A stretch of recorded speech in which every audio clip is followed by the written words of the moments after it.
осы сессияға келгенім үшінші рет. Енді мен әсерім әр келген сайын таңғалумен боламын. Өйткені жаңа технология шығып жатыр. Көзімді ашып біреуін үйренгенше екінші шығып жатыр, үшінші шығып жатыр. Біз осы түсіру арқылы, осы көрсету арқылы ертең біздің де мұғалімдермен осыны көрсетемін, айтам. Біздің мұғалімдер өзінің саласы бар әрқайсысы, биотехнология бар, химия бар, басқа да салалары, соны көрген соң обязательно келеді олар. Өйткені қызығушылық, өйткені оларға осыған мұқтаж.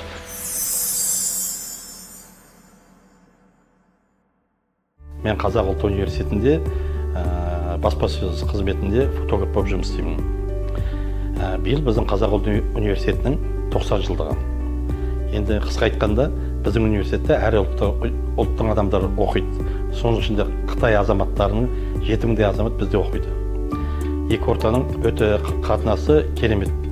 Бізде Қытай университеттермен, жас студенттермен біздің Қазақ университеті екі жағы алма-кезек тәжірибе жүргізіп жатыр.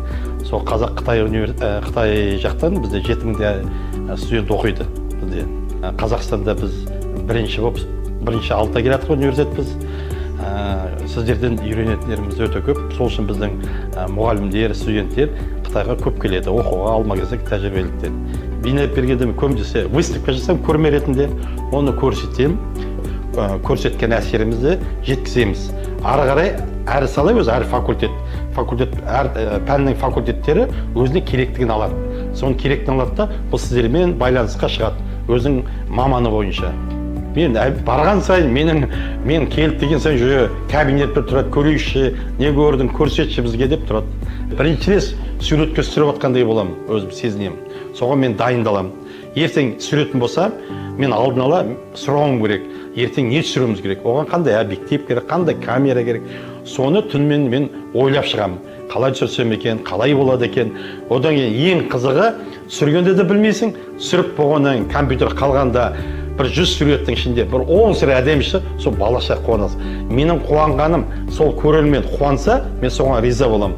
Сол көрерменді мен дұрыс түсіре алмай қалсам, мен өзім ренжимін. Сол үшін мен әр уақытым, әр қадам басқаным өте маған бірінші күн болып тұрған сияқты. Мен соған қызығамын. И басқаға да осы менің саламды ұнатып жүрген адамды шақырам, бірге алмасайық.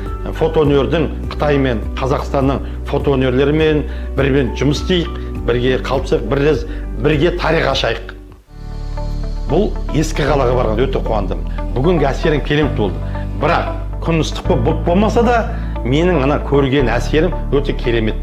Бірақ қарап отырсам, қанша ыстық болғанмен адамның құбылысы, көргісі келеді, ынтасы керемет екен. Шаршап жүрсе бәрі көргісі келеді. Соның өзімді түсіргенше, қолымнан келгенше түсірдім деймін. Әлде келермін, әлде тағы түсіремін. Қытай мен Қазақстан жасай берсін, екі жақ мықты достығымыз болсын. Ол Синьцзянға келген әңгімемді мен Қазақ университетіне, Қазақстанға көрсеткен бар, ары қарай жанымызда көрші елдерге де көрсеткен бар, соны әсердеген бар. Әрқашан достығымыз Қытай мен Қазақстан жасай берсін. Алға!